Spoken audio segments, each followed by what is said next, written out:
And they said, well, you need to go get that fountain because Zuli needs that fountain to enrich the flow of those particular Haitian souls. So we went and got this fountain of an Zuli sitting on these lotuses and stuff. And we plugged it up, and the next morning I got up and I threw up, and I started throwing up all day. So I threw up from, let's say, about 10 in the morning to about 1 o'clock that night on the 19th. And I'm saying to myself, well, there's something coming in. I already know this because I know when you go down to South America or when you go down to Africa, when you go to Africa, what they do is when they want you to go on a journey, when they want you to take a spiritual thing where you're going to tap into high information, they give you this root. You eat the root. You throw up everything until you purge yourself and clean yourself out, and there the spirit can dwell. Down in Peru, they got the same kind of thing. They give you this root, you throw up, and you throw up until you can completely clean your body out. So what happened with me, I started throwing up in increments the entire day. So I threw up, couldn't keep nothing down. You see what I'm saying? The entire day, I said, now something is coming in. Something is coming in. So what had happened was there was a current by a god by the name of Apanuk. Apanuk is a deity that is down in Nubia. It's a three-headed lion deity that later on became a form of Sekhmet. He was an earlier form of Set in the pre-dynastic Set, which is the primordial deity. And he also is an early form of Ogun and stuff, of Ogun. So this Apanuk energy started coming through, and I said, yeah, he would also be a form of Ra-Heruka-Hudi, or if you're in the Crawley system, Ra-Har-Kuit, which is the 3rd chapter of the Book of Law, when they talk about Ra-Har-Kuit will arise at the fall of the great equinox, when the double-wanded one will rise, Ra-Heruka-Hudi or Ra-Har-Kuit, and bring fresh fever from the skies. Now pay close attention, because when we get on into this, we're getting ready to break this thing down.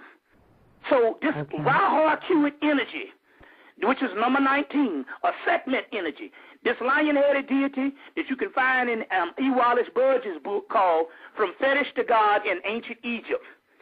E. Wallace Budge book, there's a picture of a god in Nubia.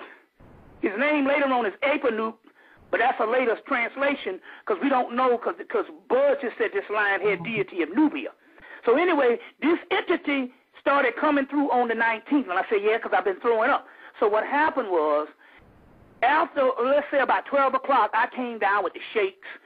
It was almost like kicking heroin. If I had ever been on that, I'm quite sure that's how I felt. So I said, okay, I'm going to get off everything. So I said, okay, then we're going to shut down on drinking and everything and just to see what it was. And I thought it was that, but it wasn't. I thought it was the drinking, but it wasn't. Because I don't drink. I can't drink during the day. I only drink during my music. Take 3 sips. So it wasn't that. What it was, what we found out what it was, about a month later, I messed around and ate a damn steak and cheese. And came down with the same shakes. So what was happening was, they were saying, what it was, they was purging me of the beef. The beef. Now, what is happening, and everybody tell you, they got, any kind of burger, any kind of beef, all the beef, all of it, you got to get off of it. You see what I'm saying? Because what it is, now it's interesting here, because there's big-ass signs all over the South of Chick-fil-A. Now, Chick-fil-A, they have this campaign, if you ever down south, and they might have them up north, where they have the cow, and the actual cow is trying to give you ways to eat chicken, but not eat the cow. So one of the signs said, now look at this, check this out. When we went to pick up the statue for Erzuli, we was riding back home with the statue the night before. I started to throw up the next day, and there was a big sign said, beef puts you to sleep, or beef puts you to sleep, or it makes you sleepy, or makes you sleep. Now, some people will say, yeah, the sluggishness of the beef would be, but no, that's not what was going on. It was a spiritual thing. The beef puts your consciousness to sleep. You see what I'm saying? Now, think about this now. McDonald's can create a turkey burger, are the big three, McDonald's, Burger King, and Wendy's. It's nothing for them to create a turkey burger. They give you a fish. They give you chicken. You see what I'm saying? They could create a turkey burger. You understand what I'm saying? And make a killing, make millions. But the beef industry won't allow that, or the government won't allow that. Right. You understand where I'm coming from here? Now, yes, you can get turkey burgers from all things, but the big three, you see what I'm saying? They won't allow that. You see what I'm saying? Because the beef keeps the people's consciousness asleep, eating Heru's body. You see what I'm saying?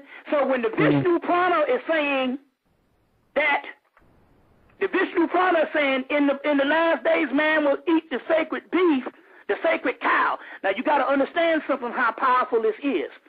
Do you know one of the resurrections, and when they dug up King Tut's tomb, there's some stuff that they got off his sarcophagus. In the hieroglyphics, there's a book called the Book of the Divine Cow.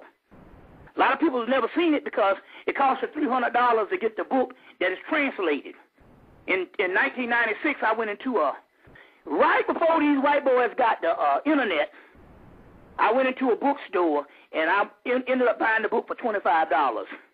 But the book costs about $300 now. It costs about that. But in that particular book, they got a section of the Divine Cow. There's a portion of, let's say, these texts that come from the Apocalypse stuff. They got, in ancient Egypt, a part of that Apocalypse era, these apocalyptic type texts. One of them is called the Book of the Divine Cow. So now the Divine Cow is not only Hathor, the Divine Cow is also the Milky Way. You see? And you remember how the Milky Way formed the perfect DNA spiral a couple of years ago. So, so the cow is key. It's essential. If we're connected to the Milky Way and all the gods and all this stuff is all coming together now, and the Milky Way is a part of it, you see what I'm saying? And we also have the prophecy of the Divine Cow and a book of the Divine Cow. What better way to keep people asleep than to feed them the cow? You see what I'm saying?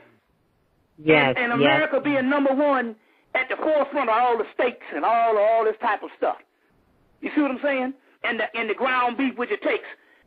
The ground beef is coming from, there might be 3 or 4 scraps from 3 or 4 different companies that they put the ground in one ground beef.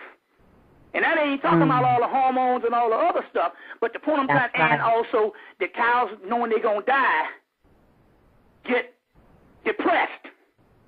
You see what I'm saying? But nevertheless, it shuts the consciousness down. So whenever this particular entity current came through and I started throwing up, what it was is it was purging me of the cow. You see what I'm saying? People talk about the pork. No, the cow. The pork is bad enough. That's a whole other story. But the divine cow, Heru. You see what I'm saying? You see. And so it's interesting because, you know, in the Moses thing with the golden calf, that's nothing but retold versions of the scripts that came from the Book of Divine Cow, which we now have. Here's another book I want to give to people. It's a book called, I just found this about a month ago. It's a book called The Dictionary of Deities and Demons in the Bible. Now, if anybody's seen any of my early tapes, the ones I used to do in the 90s, I used to have an internet piece. No, I used to have a piece that came out of a book from the University of Michigan that a brother used to go up to Michigan and copy all this stuff, go into the libraries of the University of Michigan and copy all this stuff. And he copied an internet piece of a group of Egyptologists that showed Osiris in the Bible 13 times. And I used to go to these names, Wussar, Usar, and all that. And I said, man, that would be nice if I could get a damn book, a whole book that would show all these particular deities. Right. And their different names in the Bible. You see what I'm saying? Because our people, now we into that Bible, so don't fool yourself. So anyway, I was blessed to find a book. It's called The Dictionary of Deities and Demons in the Bible by Karen. That's Karel, Karel, Karel her middle name is Van, V-A-N.